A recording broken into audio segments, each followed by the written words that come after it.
The Diddy documentary was more than just an eye-opener. It was revelatory. More than anything, it gave a wide, panoramic view of his life, from birth right up to the present day. It peeled back the layers and showed the influences that shaped him during his formative years. And in doing so, it made it easier to understand how he became the man we see today. Growing up myself, as a child, all I ever knew of this whole fiasco was Biggie versus Tupac, East Coast versus West Coast. That was the story we were told. We were led to believe the hatred between the two sides was so intense that one man's side killed the other, and then the other retaliated. Simple, brutal, final. But the documentary paints a very different picture. It portrays Biggie and Tupac not as sworn enemies. Please help us make 1,000 subscribers by the year end. Make sure to subscribe, give the video a thumbs up, and leave comments down below so I can find out what content you'd like to see, and I will reply to everyone. Don't forget to hit the bell to be notified as soon as the next video drops. But as potential friends, two men who, under different circumstances, might have shared a long-lasting friendship if they had lived. And I'll always wonder what the face of rap, hip-hop, and R&B would look like today if that had been the case. Back in those days, almost like propaganda, we were sold conspiracy theories, stories involving the FBI, systemic prejudice, and the civil and human rights movement. We believed Tupac was outspoken against injustice, against authority, and that this was ultimately what got him killed. Almost like an assassination, placing him alongside figures like Martin Luther King Jr. and Malcolm X. His music resonated with freedom fighting, with resistance, with human activism. On the streets, rumors spread that Tupac had been approached to run drugs for the authorities, that he had been propositioned. Both allegedly, he declined. And some believed the lines in his music hinted at early notoriety surrounding P. Diddy himself. But the sad truth is this: the real story behind who killed Tupac Shakur and Biggie Smalls may never be fully known. Or if it is known, the culprit may never be brought to justice, buried under decades of poor investigations, propaganda, conspiracy theories, and cultural bias. One of the strongest themes in the documentary, though never stated outright, was Diddy's pimp-like modus operandi. It was illustrated rather than declared. We see him growing up around that lifestyle. The parties, the fashion, the atmosphere, much of it facilitated by his mother. And there's also the lingering presence of his father's supposed legacy. He saw it all. At the same time, the documentary shows a dramatic transformation. His life arc is almost jarring, from something close to a choir boy to one of the most astute, shrewd entrepreneurs the music industry has ever seen.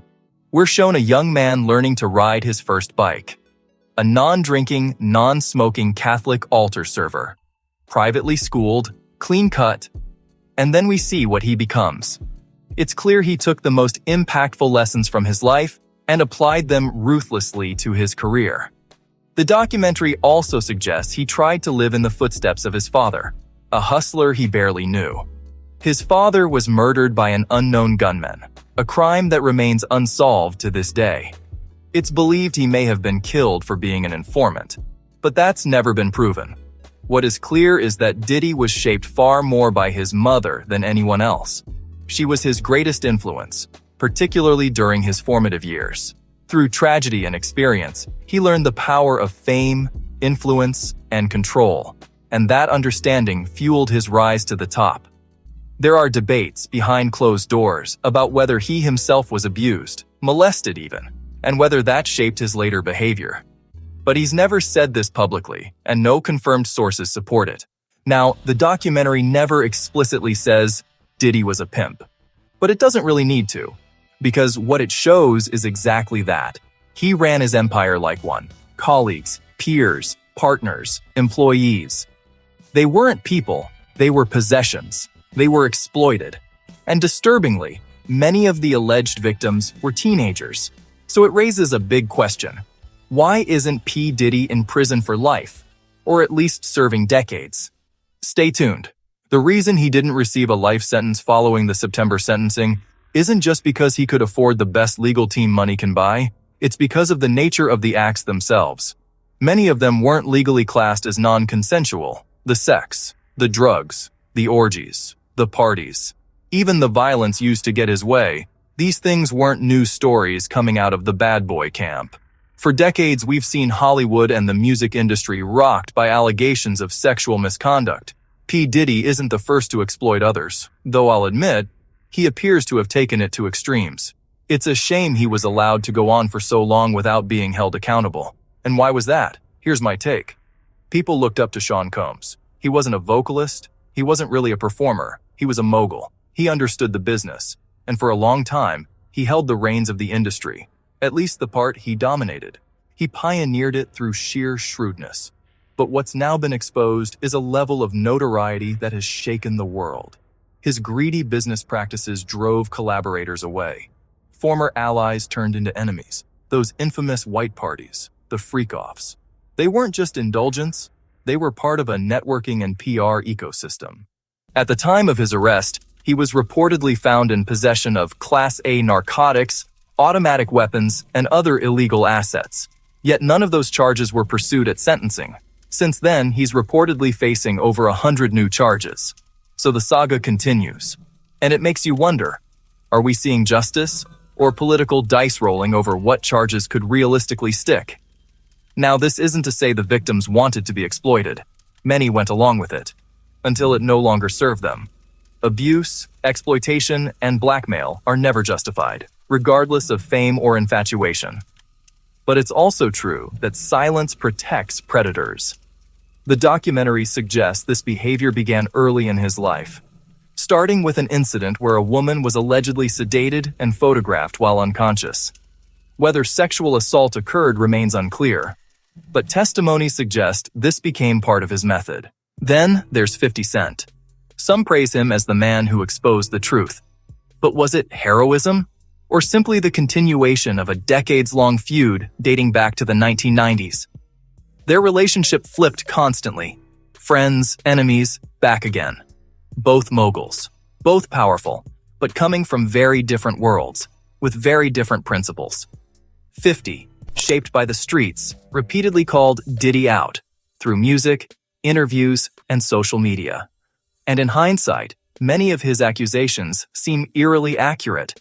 So was he a vigilante of hip-hop? Maybe.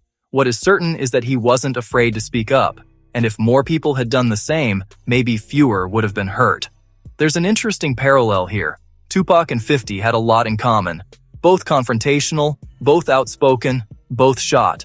Both survived, at least once. Tupac didn't survive the second time. So the question becomes, is 50 Cent what Tupac never lived long enough to become? Based on everything we now know, it's likely there are many more victims, perhaps even accomplices, people who will never come forward out of fear, shame, or humiliation. But some have spoken.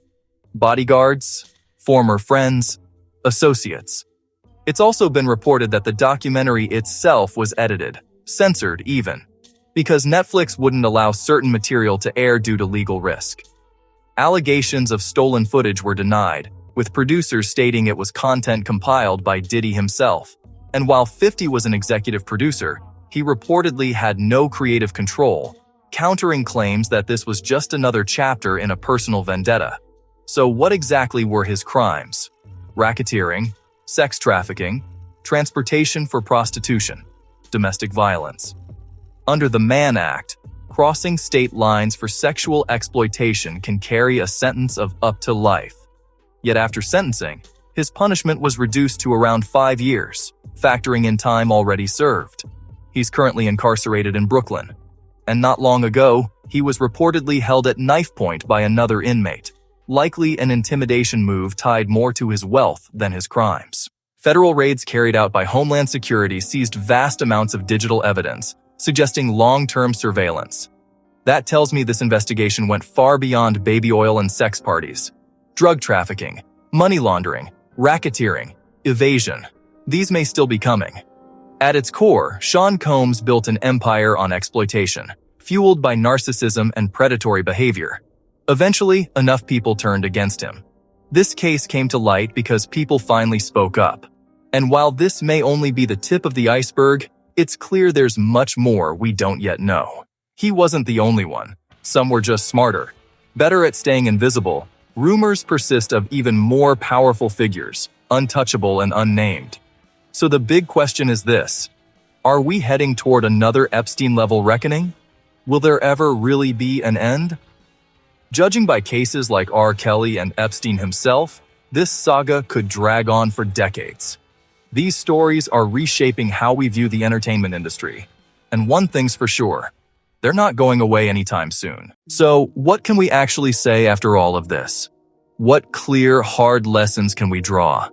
Because this isn't just about shock or outrage. There are lessons here, serious ones, and the entertainment industry needs to confront them, not as PR talking points, but as real, structural change. The first lesson is this: power without oversight is dangerous. When one individual controls money, access, careers, and reputations, abuse doesn't just become possible, it becomes likely. The industry has historically rewarded dominance and silence over accountability, and no one, no matter how successful or influential, should ever be untouchable. So the question has to be asked: where were the authorities? Where were the regulators, the ombudsman, the systems that were supposed to protect people? Which leads directly to the next lesson. Silence is not neutrality. Silence enables harm. Too many people knew something, but said nothing, out of fear of being blacklisted, embarrassed, or financially ruined. Victims and witnesses stayed quiet. And while that silence may have protected careers temporarily, what it really protected was abuse. This industry needs protected whistleblower pathways. It needs to normalize speaking up early, not decades later. Another hard truth: consent is not simple when power is involved. When fame, money, drugs, intimidation, or career leverage are in the mix, consent becomes legally and ethically complex. Yet the industry often hides behind technical consent while ignoring coercion. There need to be clear boundaries around power dynamics. Sexual relationships between executives and dependent artists should be prohibited outright. Coercion, grooming, and exploitation must be treated as disqualifying conduct, not tolerated behavior. And let's be clear about this one: celebrity culture should never trump human safety. For decades, success excused behavior. People were protected because they were valuable, but that value came at the cost of real human damage. The industry has to end the too big to fail mindset. It has to remove NDAs that silence victims, and it has to prioritize safety over brand protection. Every time. Which brings us to accountability. Accountability must be proactive, not reactive. Waiting for lawsuits, raids, or public outrage isn't justice. It's damage control. By the time that happens, harm has already been done. There should be regular independent audits. Rumors should be investigated seriously, not dismissed. And action needs to happen before scandals become global catastrophes. But even that isn't enough if the culture stays the same. Culture needs to change, not just faces. Removing one individual doesn't solve a systemic problem. Predators thrive in environments that reward excess, secrecy, and obedience. Success has to be redefined to include ethical leadership.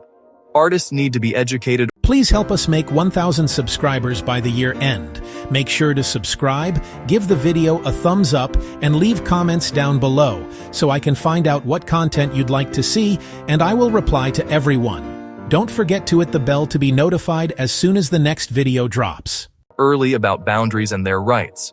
And exploitation must stop being excused as industry culture. Finally, this is crucial. Speaking up should not require heroism. It shouldn't take decades, leaked footage, or public humiliation for the truth to surface. A healthy industry makes truth routine, not courageous. Reporting systems should be safe and effective. Accountability should be standard procedure, not scandal-driven. So here's the bottom line. This situation isn't just about one man. It's about what the industry tolerated, rewarded, and ignored for years. And if the entertainment industry wants to survive with any credibility left, it has to move from image to integrity, from power to responsibility, and from silence to transparency. Because if it doesn't, this will not be the last reckoning.